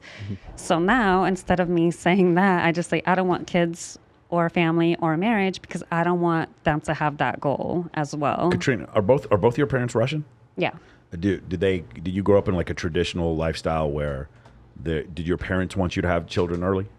I don't know. Like, I'm not close with my family, so Okay. I don't get pressured by anyone. Got it. I meant to ask that. Like, I think I know your situation. Your dad's no longer in the picture, but your mom, you're very tight with your mom. You live with your mom. My dad's still in my life. He just lives, you know, far away. And from me. you have brothers and sisters? I do. I have two brothers, so they're twins, so they're 10 years older than me. Oh, really? Okay. And you have how many brothers and sisters? Are your parents still I'm together? the only child, too. And your parents are still together? No. No, they're not. And if I ever asked you this. My parents are still together, 35 years. And you have brothers, sisters? Older sister. One older sister. What about you? Oh, you know about my younger brother? I don't know. Well, I know about your brother, but I know you about your brother. But like, conspiracy theorist. but like your parents, are they still together? My dad passed away in 2006, but yeah, they were together they were for 40-something years before, from 74 until 2006. They were together 42 years. Yeah, I'm just wondering that because what you were saying before is and I've said this in my books as well, is like I believe that like men and women are innate, evolved, natural complements to one another. The masculine balances out the feminine. The strengths of my masculine, you know, compensate for my wife's, you know, weaknesses as a woman, and then vice versa too. So it's a complementary nature, I think, also physiologically, evolutionarily speaking. But what more to your point when you're saying like there needs to, I think maybe it was you was saying there needs to be sort of this. There needs to be a model for masculinity and a model for femininity for people to understand, you know, to get a good, healthy understanding of both of those. Because people don't know this about me. I was raised by a single father. So, which is kind of an anomaly, you know, especially for the 70s, you know, back in the time. But I have a younger brother, and my younger brother and I were raised by a single father at that time. My dad, by the way, was old school. So, like, seriously, when I was like in my teenage years, 14, 15 years old, my dad would, like, on a Saturday morning, I couldn't be like 8 o'clock in the morning or 7 o'clock in the morning. My dad would like knock on the door, you know, get up. And I'm like, well, for what? You know, it's the weekend, right? He's like, just get up and do something. Do something productive, right? I'm like, what? It just doesn't matter. Just get up and do something productive, right? And so I sort of had this, even to this day, I'm always worried that the door is going to be knocked on. My dad's been passed away since 2010, but it's this, and maybe it was just because I didn't really have that feminine side as, you know, throughout most of my life. My parents split up when I was like 8 years old, I think. And so as a result of that, I think maybe that also sort of has, you know, course corrected me, you know, over the years as far as, you know, being raised by just a very strong, if not overbearing masculine presence in my life. But what, you know, more to your point, was it like 42% of children are born out of wedlock in the United States right now to single mothers. And so we've sort of had this sort of paradigm shift in the sense that we're raising families. That was my next question here, is like, for having, weak men, or let's say ambitionless men. I don't want to say weak men, because I think guys still have a potential to like make something more of themselves. I really honestly think that guys, if they just get on TRT or something, like start working out and feeling better about themselves, doing, changing habits and stuff like that, they can have a better outlook, more ambition, maybe some more potential. But as a result of men sort of not living up to an old 20th century standard, how is that impacting, like, say, family structure today? And what is that doing to us as a nation? Because we always hear how there's this like concerted effort to destroy the American family right now. And while that may be true, I think it really probably started in the post-sexual revolution era. But where we're at right now, and this is maybe more to your point as well, is that we like to look at sort of outside forces as like being attacking the American family structure, which, by the way, is what the nation is built on right now. But is it outside forces, or is it internal? Is it the choices that young men and young women are making today that is sort of putting us into this post-marriage society? I think some of it's internal. I think a lot of it's internal. I one of the things I did when my kids were little was coached. I coached football, basketball, baseball. And so I had the unique opportunity to watch the parents drop them off, pick them up, meet them at the games and all that stuff, which is a whole different topic. But the point is I could see, if you're just paying attention, which kids were striving for attention, male attention, which ones didn't have it, which were dropped off by their moms or their dads and didn't have it, and all that kind of stuff. And you can see it in their behavior at 8, 9, 10, 11, 12 years old. You can see all of that. And so a lot of that is based on, that's part of the reason why I'm fighting for this financial freedom stuff, because at the end of the day, if parents have financial choices, which sometimes they do not, they don't have to be in those situations. And, unfortunately, when people go through divorce, most of the time it actually affects a woman personally, financially, even worse. Yeah. Which is why the courts kind of err that way. Well, it shows up. It shows up and it sucks, but it sucks for the woman. Because the woman is now forced in a situation where they're working and they're juggling daycare and all this kind of stuff. And then I would see it, on the football field and the baseball field. And then those kids turn into working men, and all of a sudden they're running businesses and they're pussies. They're soft and they've been bounced around in the system, whatever that system is. I think it was I believe it was Camille Paglia who said that, we raise our boys as if they're defective girls. That was her. Despite what anybody else says, that was actually Camille Paglia who brought that up. That's pretty crazy. And so we raise our boys as if they're defective girls, because the education system, as you guys were saying before, is predominantly right now 77% of you, at least in the United States, 77% of the teachers you are going to have throughout your lifetime, from preschool to post-grad school, are going to be female, and they are accustomed to teaching in a female manner. And so what happens is we have these boys who are raised as defective girls who are now men who are defective women. Yep. And I think that might be a good starting point as to trying to course correct. Go ahead. May I interrupt here? Is it possible to get a product shot here? Because I want to talk about if possible. Sure. Yeah, there we go. We're looking at it right now. Can we zoom in on this? Can we zoom in? There we go. There you go. There's the product. So the thing. How do we course correct? My wife Kim and I created this board game in 1996 for this very reason. We got married. We were financially free in 10 years. We didn't have jobs and anything like that. And people kept asking, how'd you do it? So we created this cash flow board game, but this is the point I want to make, especially for men as well as women, because Kim is genius, right? Yeah, she's 100%. a genius. But over here is when you go to school, you go to the banker, your banker doesn't care what your grade point average was. Banker doesn't care what college you went to. Your banker wants to see this. They want to see your financial statement. Every woman should ask a guy for a financial statement, audited, by a CPA and all that stuff. But this is what they're not teaching in school. So here's a mechanic. You think, well, he doesn't make much money. It doesn't make any difference. So the board game here was created because Maria Montessori says what the hand does, the mind remembers. So much you can't learn to play golf reading a book or taking classes on it. So I was taught everything playing Monopoly. 4 greenhouses, 1031 tax deferred exchange into red hotels. My rich dad started with nothing, and today his family owns the Hyatt Regency in Waikiki Beach. He started with nothing. Ken and I started with nothing. So here you have a mechanic, and this is what the game teaches. It's a financial statement. What they should teach you, what your banker wants to see is your financial statement. Income, expense, assets, liabilities. It's the basics. So the mechanic will present this to the banker and say, this is it. You present that to a banker, the banker's going to say yes or no for debt. Really that simple, right, Kenny? Well, that's where the rented Lambo shows up. Yeah. Under liabilities. Well, he's a mechanic. No. It's a great board It's an game. expense. He's a liability. Yeah, exactly. He's the liability. He's outta The here. Lambo's an expense. This board He probably game wrote is it off, too. awesome. Like, So, if I could continue with this, for men especially, because women are okay, they're kicking butt right now. If you're a mechanic and you're going, how come I'm, I didn't go to college and all this, that's what the game is for. You play this game, it changes the neural pathways in your brain. In other words, when you play golf, great game, Putting is different than chipping, than driving, and all that stuff. But what happens if you learn playing golf from a book, you can't do that because the neural pathways aren't connected here. Right. So Kim and I created this board game here, especially for men. Man up. Get your finances in shape. Women too. But the more you play this game, it changes your mind. It's like I'll never beat Tiger Woods because he practices a little bit more than I do. And what happens is the men and women who practice more, that's how you learn. You make mistakes. But in our school systems, if you make mistakes, you're punished. So the purpose of the cash flow board game is for you to make mistakes so you rewire your neural pathways. Just like every time you miss a putt, you go, oh, and you go back in there. Right, Kenny? Yeah. So as you guys probably know, my kids started playing this when they were 6, 8 years old, and everybody asked. I've never given them a nickel.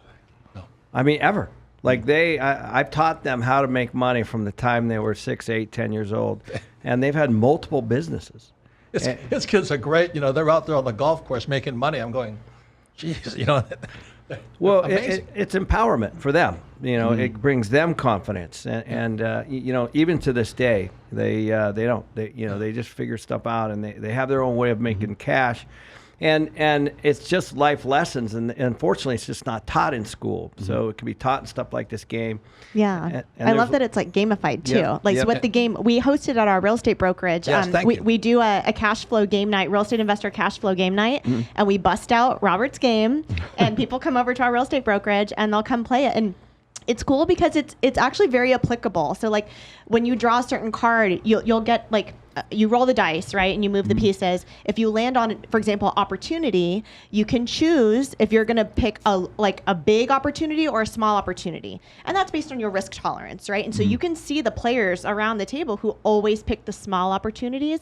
And it'll be like, invest in a blah, blah, blah stock and your ROI is 2.1%. And they're like, okay. And you're just like, I want the big opportunity, right? So like every time I play, I always choose the big opportunity, and it'll be like, here's this rundown 4-unit, fourplex, whatever. And it's like your potential ROI on it is a lot larger, but maybe you're going to have to invest a little bit more than if you would have bought this stock. And what she's talking about, the person is rewiring the neural pathways to think like an investor. And the reason I want to talk, you and I talk about it, is what you say is that the two. Explain the two types of people that kind of hate you. I mean, I love Rollo because when he wrote the Rational Male, I go, I should have read this when I was younger. Yeah, I get that a lot. Women who hate Rollo and men who hate Rollo. So would you explain that? I quite honestly, I run into more backlash from guys than I do women right now, because I think that I think men today, especially younger men today, don't like to have they don't like to be taken out of their comfort zone. We were just talking about how, like, I was just trying to ask you guys, like, how can we course correct here with like re-incentivizing guys to want to become something? Yes. It's the guys who are just sort of go along to get along. It's the guys who, like, we constantly get this all the time from our haters we'll probably get it tomorrow, actually. But we get it from guys who are always trying to find some sort of rationale to say why they don't want to play the game, why they don't want to. They want to, like, men going their own way, black pill doomers, the guys who are sort of despondent, sort of nihilistic right now. It's real easy to sort of fall into the trap of thinking that everything's very depressing, everything's pessimistic, everything's very cynical right now. Because it's so just as easy as it is to fake cues of high value by renting a Lamborghini, it is also very easy to create rationales as to why I don't want to play this game anymore. Why bother? The juice isn't worth the squeeze. Why would I want to play this? Why would I want to go ask this pretty girl out on a date? Why? Because at the end of the day, it's not going to matter, because she's going to go find, Giga Chad over here who's going to sweep her off her feet because I don't make as much money and I'm not as, jacked as he is and I'm not as tall as this guy is. So why am I going to expend that effort for minimal return on my investment, for having to investing in myself so that I can actually reap the rewards, whatever those may be, whether that's women, or hopefully it's all of the above, women, money, money, muscles, game, that kind of stuff. But I think that the guys who get pissed off at me the most is I hold up a mirror. And they have to want to look into that mirror, because I can't make them do that. But I think that's when I talk about objective truth, so I talk about empirical evidence, and when we get into the selfish gene or evolutionary psychology, and we break things down into nuts and bolts, it conflicts with their ego investments in, I don't want to have to play the game anymore, so fuck that Rolo guy. I don't want to have, he's just trying to grift and take all these guys' money. And they'll say the same thing about you and everybody else here, because they don't want to play the game, because they don't see any point in playing the game, because they don't think that the juice is worth the squeeze. Now, women are the same thing. Is like when I'm holding up a mirror and I'm saying, look, you've become the man that you wanted to marry. It's this sudden realization like, oh shit, I have catered my life to this one standard, and now the more successful I become, the higher a value a woman I become, the higher a value man I have to get to be commensurate with with what I want out of life. So if we have women on Access Vegas on damn near every show, and they're like, they don't want to get married, they don't want kids, because they're like, I make X amount of dollars off of OnlyFans, that the average guy is never going to be able to match that kind of money, plus half again, whatever it would be. So they are economically unattractive. And so it comes down to, am I really in love with this guy? Is it an emotional thing? And sometimes that emotion stuff doesn't balance with the fact that he is not as ambitious as you guys are, or he's never going to be the guy that you deserve, the man of your dreams, because he's never going to make more than you, because you've already established yourself at such a high level that most guys are never going to be able to match that. So that's why I'm back up. When everybody should read The Rational Male or Female, because what you said, the women who hate you are very successful women. It's really amazing. But also, the men that hate you are like you call them betas or whatever they are. They're very comfortable. They have job security. They're good fathers and all this stuff. And Ken and I talk about it all the time. We get the same vibes now because your book made us aware of it. Why do guys hate us? I mean, Ken and I are entrepreneurs. We start companies doing this, doing that, have our own jets, drive Ferraris, and with certain men just don't like us. Right? Yep. Just for the record, I don't own a Ferrari. But you don't have to, my friend. I have a Camaro. I don't have a Ferrari.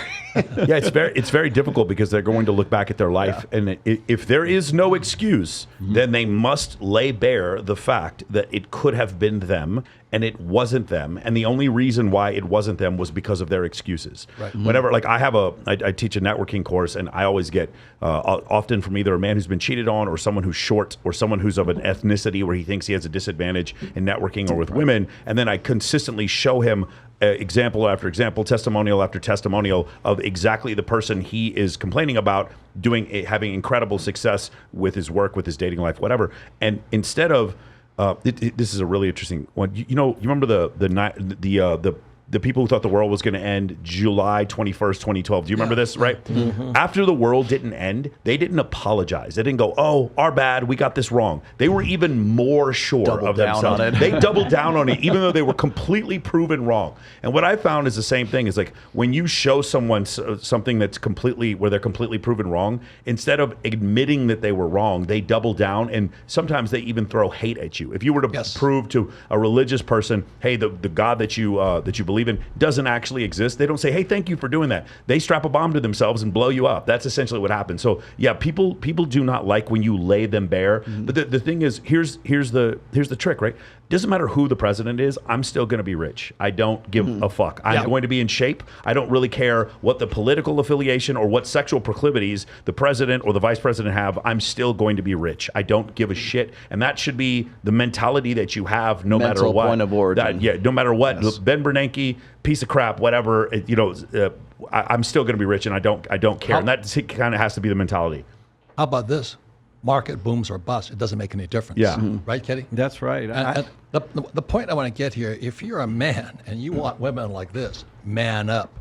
I would play the cash flow game until you're hurt. Start cash flow clubs. Play the game, because this is all Kenny and I do.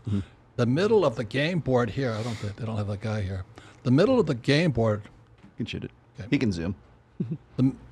The middle of the game board is what happens when you go to school.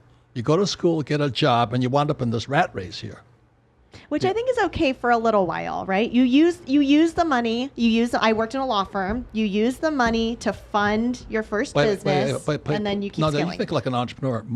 I'm talking to the men right now. You will not find many men who will think that way. So the point that they think contentment, yeah. Well, that's what they think they are. They were trained to be in the rat race, job security. I have a job. I'm a good father. I have 3 kids. I'm doing what I should. And the wife leaves them for Harry down the street or whatever it is. And then they go, "What happened to me?" But the purpose, you look at the rat race, is what happens when you go to school. What Ken and I do is we operate on the fast track, and all of these deals on the fast track, they're accredited investors. I mean, you have to be rich to do these deals. So the purpose of the cash flow game is to teach you to get your finances in shape so you can talk to your banker, because this is what your banker wants to see, not your grade point average. My Ferrari has 1.9 GPA on my Ferrari license plate, just to go F you to the 1.9. Yeah, 1.9 GPA. That's like Fresh having like CEO on the back of it, on the back of his McLaren. My classmate calls me up. He goes, 1.9. You weren't even that high. But when you're on the fast track, this is what counts. So you could be a mechanic, business manager, airline pilot, police officer. If you're a man or a woman, you don't have to be trapped in that rat race. And that's what Kim and I got together. And Kenny knows, man, Kim's brain. I think I don't know if you guys saw this. I think it was November of 2021. Maybe it was later than that. But I remember Matt Walsh going on Dr. Phil, which I have, and the second show's out now, by the way. All right. And so I know what being on that show is like. But what you have Matt Walsh on there, and he's on there with these 2 trans, gentlemen there, but the bearded lady who is there basically, and he's on there with some college professor, like a gender studies college professor, and his question, of course, is what is a woman? He did a whole documentary on this on Daily Wire, and I was watching this. I actually did a full episode on this on my own channel, where I was looking at the riffing on the back and forth between the two of them, and it kind of struck me. He says, you know what? You will never get a definitive answer from this guy, this biological male who wants to pretend or wants everybody else to reaffirm that he's actually a female. And you can put lipstick and nails on and everything, but the guy's still got a beard, still very masculinized, and still has the lower voice and everything else. Yeah, we laugh at it, but the thing is that when you're asking what is a woman, and you're asking for that objective definition of what it is, you're asking for empirical data. You're asking for objectively what is a woman. And they'll say, well, it might be this, it might be that. Then they're giving you a subjective emotional answer as a result, or as in response to an empirical objective question. The problem with that whole line of questioning is that the guy who is trying to tell you or is asking you for an objective answer to what is a woman from a person whose identity is based on this subjective definition, what it would force them to do is you'll never get that answer from them, because what it will do is it will force them to give you an objective answer, and from there you can say, well, if that's what a woman is, that's not what you are. Okay, because you've just given me an objective. So it has to stay ambiguous. It has to stay subjective and relative and everything else. So when you ask me, why is it that guys hate me so much? The reason is I'm asking and I'm putting out an objective definition for gender dynamics as it is. And when your identity, your literal identity, is based on this subjective, a man can be like this and a man can be more feminine, and we only celebrate masculinity when it looks like femininity, and I don't really know what a man is, but I'm going to define it for myself, and I'm going to say what being a masculine guy is. What you're doing is, when you ask them for that objective definition, what happens is they now have to reassess their lives. Right. They have to reassess their entire lives that built up their identity. So when you ask someone to do that, they will hate you for that. Yes. Well, that's what Robert's holding the position on the. I think there's reality and there's truth, and there's a big difference. And I think what happens is Robert's trying to break people's reality on what financial freedom is, what finances is. Just like Jordan Peterson's holding his position, Robert's holding his position, and that's what everybody's frustrated about. Is because they have their own reality, their own bias, their own software running in their own head. They have to unlearn and then relearn. That's what they have to do, and that's what we all had to do. We don't deal in shoulds. We deal in is. That's right. Yeah. May I add this part? This is the point I'm getting at. Is called jealousy. Yeah. Yes. It's when we're talking earlier at the airport about our schools want to teach us that you're a victim. The rich oppress you, the white guys oppress you, women are bitches and all that. They need you to be a victim. So our schools are teaching us to be victims. So when Ken and I pick up the vibes as we drive around our Ferraris and our own jets and all this, it's called jealousy. And what I'm saying is they can have it too. Women can have it too, but the reason Rollo is so brilliant, he says there's a price you're going to pay. There's just fewer men. Is that for correct? the decisions that you made for yourselves. There's fewer men that can keep up with you. That was brilliant, Rollo. Thank you. I have a question. Did you, before flying in Vietnam, did you go to survival school? Of course. Okay. What's Marine Corps survival school like back in the 1970s? Horrible. What, can you describe it for them? No, they threw me in the Gulf of Mexico. The temperature was 36 degrees Fahrenheit. They drag us through the water to simulate parachute training like this. They're dragging us. Was this through the Pensacola? water. Huh? Was this Pensacola? Yeah. You got to put your hands up because your hands can't get cold. Yeah. And you have the parachute straps. Yeah. And you got to go, boom, boom. You've got to get those straps off, but you don't get both off, you drown. Yeah. And so the reason I crashed, 3 times, and my staff sergeant went down 6 times, is they train us in real life. This game simulates real life. Yeah. So if we got the bottom ones off, but the top ones not off, we drowned. Yeah.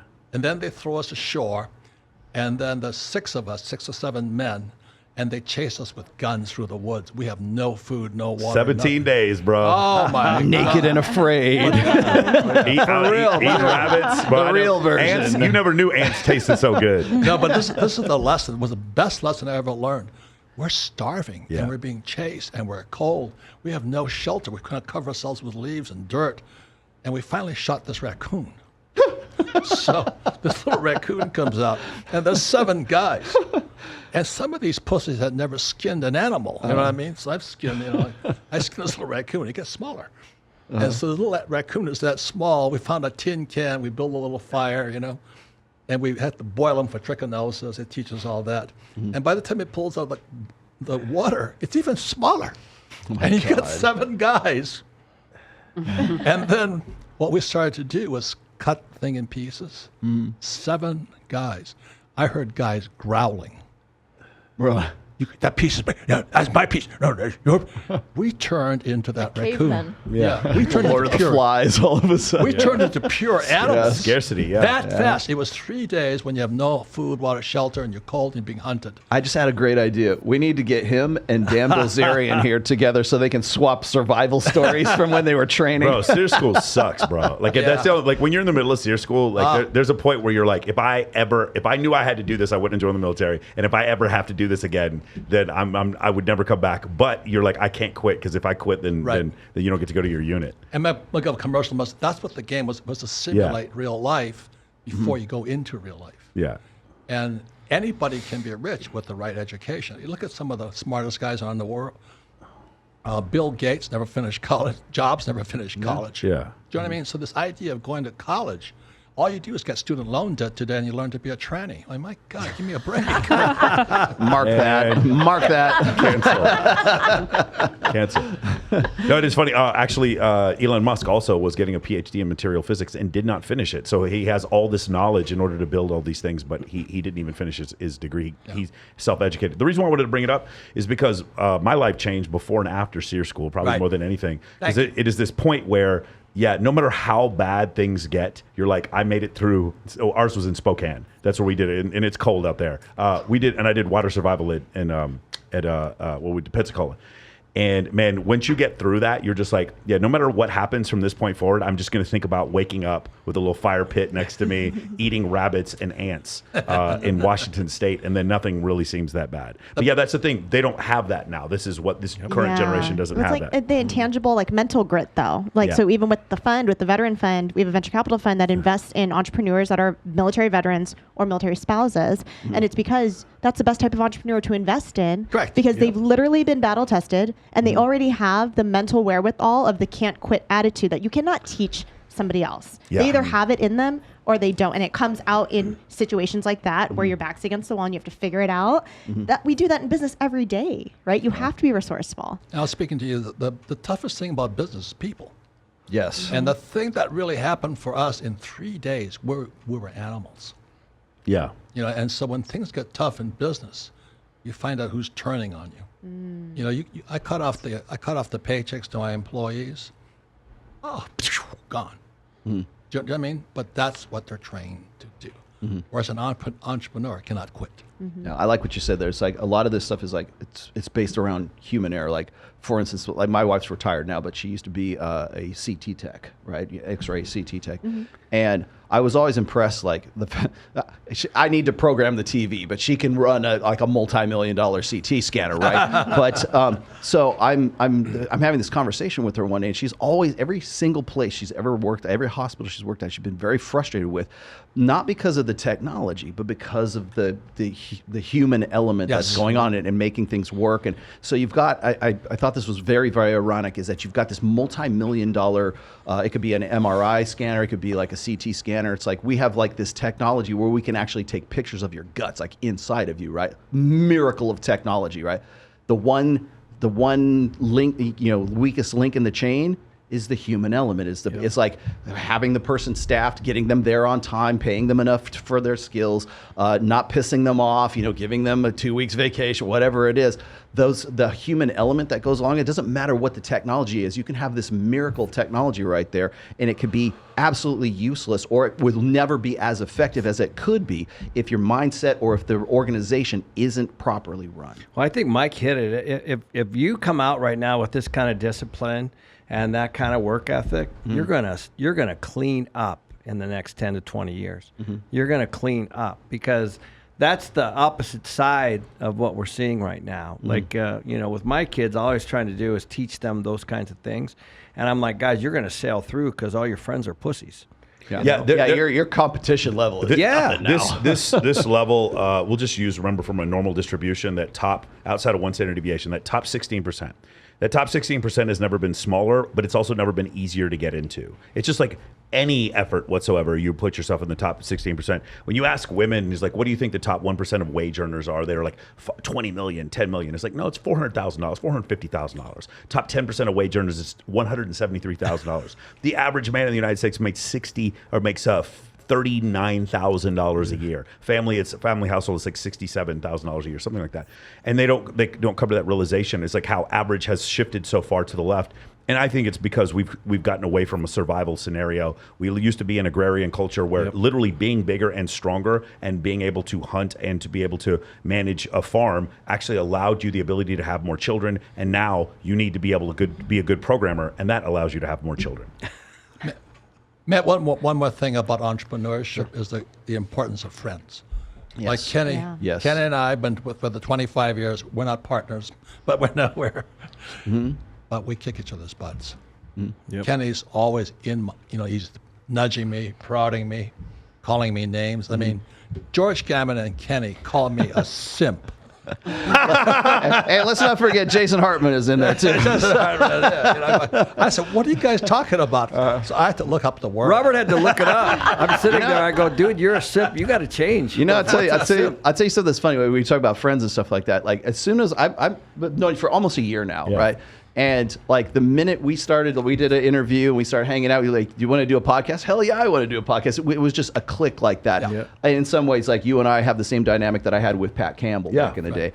When I met Robert for the first time, you guys are the ones that turned me on to Robert. I think it was Gam that turned me on to you. And then so we started talking. I've known you for almost 3 years, 3.5 years now.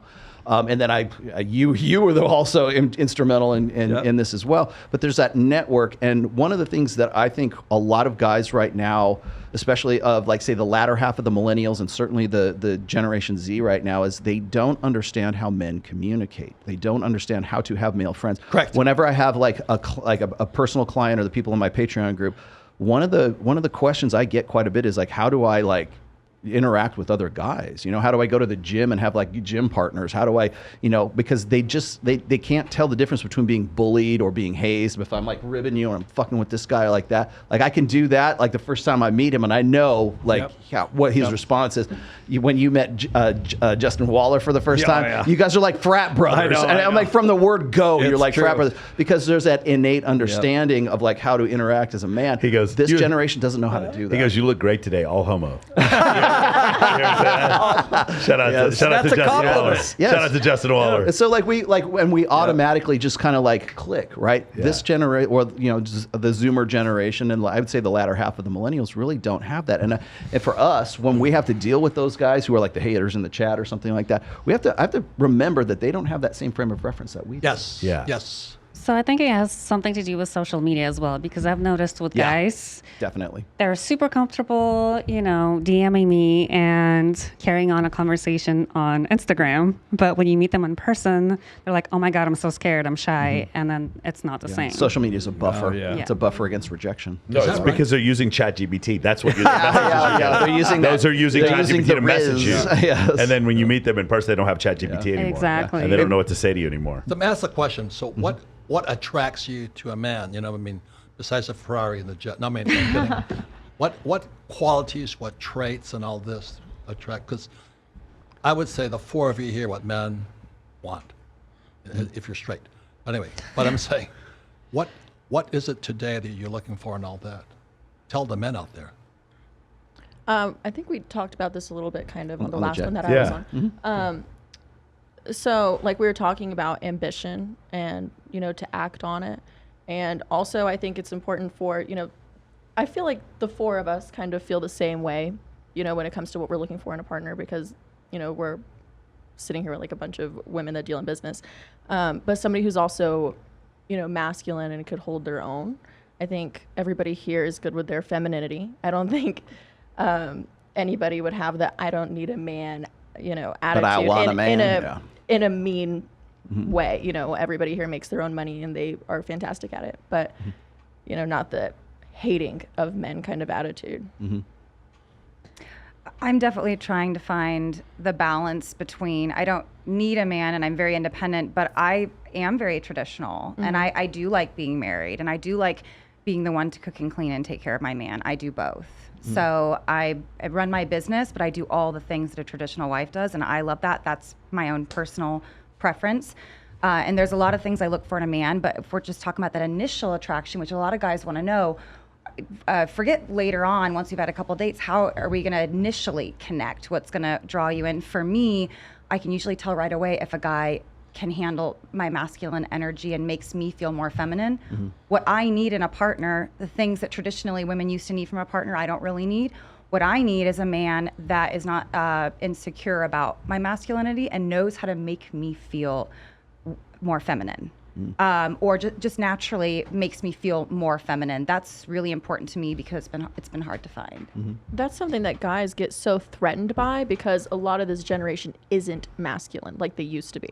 So when they see somebody who's going for it, it's intimidating to them.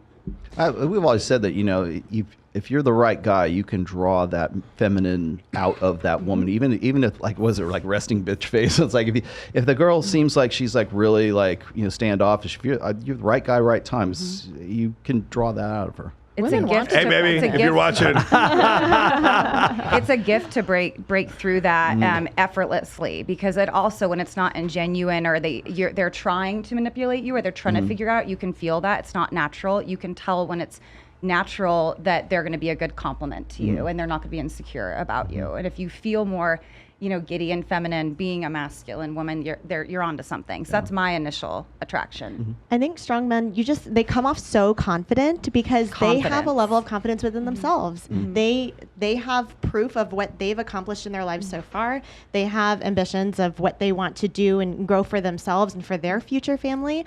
And so you can see that right away and it shines through. And so for me, I mean, I'm in a great relationship and you have to be with, or for me, as a woman who has big ambitions on the career side, I have to be with someone who's super confident and already has built up proof of the things that he has accomplished, because then we have an opportunity to build together. And so I think that's the key, is just like having that self-confidence. But hold it down. Have you met men who want to shut you down or keep you down? Have you met men who are threatened by it and say, "Look, I don't like yeah, it"? I personally haven't been around, like in a dating capacity, someone who would like talk down to me or put me down, but I have girlfriends who've been in relationships where they'll talk about, you know, some exciting business venture they want to try or something, they want to get their real estate license, whatever it is, and they'll be in a relationship with a guy who's like, "You won't last a year. Don't do that. That's not for you." That is like mind-blowing to me, because if you're going to be with somebody, you know, who could potentially end up being your husband, like for you guys to grow together and build this family together, you guys have to work together, right? You have to build together, which means you support each other, which means you support whatever those ambitions are and those dreams are, and figure out how you can help each other. And that comes from being in a self-confident place, I think, of having confidence of what you bring to the table, and then knowing that this is somebody that you see you could build something together with. Thank you. Good. Well said. I like a high effort man, so someone who follows through, because a lot of men talk and then they don't follow through with what they say.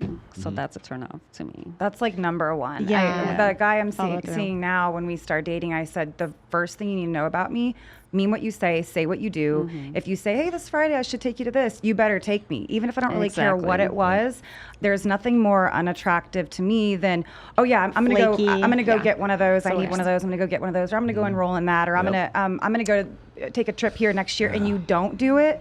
It's probably one of the most unattractive things to me. Demonstrate, do not explicate.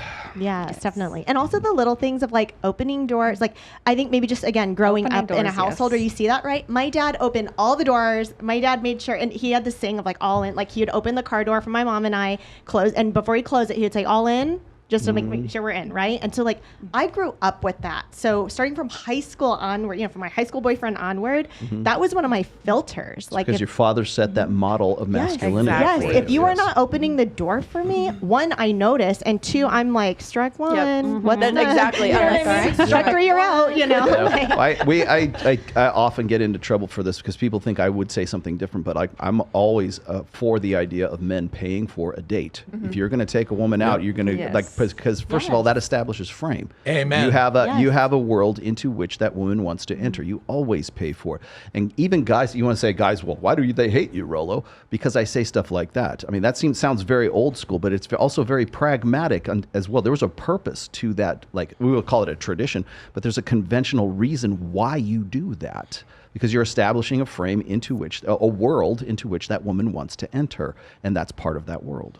Well, it's not everybody confuses like chivalry with just like opening doors and stuff. Like chivalry, it's way more than that. It's a romantic ideal, and the reason why we have that romantic ideal is for very practical, pragmatic purposes. Amen. Amen. Anyways, we need to wrap up. We are at time right now. Is there anything, just before we quit, is there anything that the ladies would like? We always do this at the end of every show. Yeah. Is there anything that the ladies would like to ask anybody, any of the guys on the table right now? Is there a question you wanted to? Well, on the spot, I can't think of anything. But I'm sure later tonight I'll think of a million things. Okay. Or you can give us final thoughts.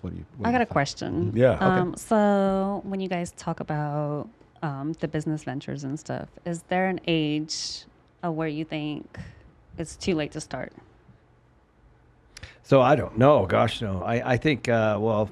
Because you say, like, you teach your kids, you know, at a very young age, like, say, I'm 34. Like, is it too late to start? Yeah, actually, I think that's the perfect time. I think, you know, if I was to look back on my life, I would say from, you know, in my 20s, and it was mostly learning, failing fast and trying different things and working lots of different kinds of jobs. And I didn't actually become an entrepreneur until my early 30s. Okay. Yeah, so, and then, you know, now, you know, what's 20 years later, I was like, geez, that was awesome, right? And I think it's just a series of businesses and a series of things that I tried over a long period of time, many of which I didn't succeed at. Right. And then you just got to reflect and go, okay, that What were you work. doing before that? And you said you started in your early 30s. What were you doing before that? So I started in property management, actually, right out of school. Makes and I was sense. managing properties for a company. And that actually gave me, I was like, one day, literally, this is a true story, I was sitting there managing this property for this really wealthy guy in Seattle. And he's like, dude, thanks for, you know, doing all this stuff. And I'm like, man, I'm on the wrong side of the desk. That was it for me. That was it. And I was probably in my late 20s. I started buying, and then I never looked back. Mine isn't as lucrative of a business, but that's how mine started as well. As I was on the other side, and I was like, I need to be on this side, and that's when I discovered it, found it. The best time to start is right now. You know how you said you're 34? It's a good question. When I put this book out, I was 45 years old. So that my first, and I'd never set out to be an author. I just did it, and now I'm the author of 5 different books. Nice. I started at 45 years old to do this. I was just talking to Sandra, your assistant here, because we were talking about her son, him being 18, and like most kids today, kind of rudderless in life, really. And I've always said this is like, always say yes. Always say yes to opportunities. Always say, you know what? Do you want to be in a commercial? Yes. Do you want to model? Yes. Do you want to be in the Swimsuit USA? Yes. Do you want to be in whatever? Just say yes, yes, yes. Until you might completely flop, but you are learning something along the way as a result of having done that. And maybe in some cases you say, man, I really have a talent for that. I never would have figured that out had I not done that. I didn't set out to be an author. I never went to school to become an author. I don't have a degree in English. My degrees are a Bachelor of Fine Arts and behavioral psychology, right? So when I started working in advertising and marketing and branding, I worked for casino marketing. I worked for wine and spirits for quite some time. And then from that, I take those skills and I use them in what I'm doing right now, whether it's like public speaking, whether it's being sort of a personality. I used to do improvisational acting. So I take all those talents and I put them into something else. There's no school for what I do. There's no school for what really anybody at this table has done. It's a result of this sort of aggregate of all of our experiences throughout our lives. So at 34, when's the best time to start? Well, right now. Right now. And so when, like, for instance, like I'm going to probably put out another book by probably the beginning of next year at this rate. But now I'm an author and I'm confident that I can repeat this success. I'm confident that like people want to hear what I have to say. I had to really kind of get over myself to do this in the first place. But I think that if you're going to do things and you're going to end up becoming a Robert Kiyosaki, a Ken McElroy, a Michael Sartain, it's not, you don't go to Michael Sartain school. You don't go to Robert Kiyosaki school. You're the aggregate of your experiences by saying yes to all these opportunities. And as you said, sometimes you go bankrupt. Sometimes you flop, but you get back up and you get back at it again. Best experience. The definition of a guy is how he bounces back from being zeroed out. Yep. I was never bankrupt, but I've been broke. And the best thing was I had to go work it out, talk to my bankers. Like I said, they don't ask for your grade point average. They want to see this. So I had to sit down with them. The game has a financial statement in it, and I had to show them my plan, how I was going to come out of it. It was the best education possible. It was humbling. Especially when you have to convince somebody of it. Yes. Yes. Any other questions? Anybody else? Just related to proximity. I mean, proximity is key. And I mean, that's how Ken and I met, was through YPO, the Young Presidents Organization. And what would your guys' advice be to someone who wants to expand their sphere of influence? Well, I think for me, Jim Rohn said it best, right? You are the 5 people you hang out with. And I think you don't have to get rid of people, but I've always paid attention to that. There are people that are, sucking from you, and there are people that you're learning from. And I'm always taking a look at that. That's why I went from EO to YPO, because when I went into YPO, I felt a little uncomfortable because those businesses were so much bigger. And then the bar just kept getting bigger and bigger and bigger for me personally. And I think that's a big deal. I already said it's who you hang out with.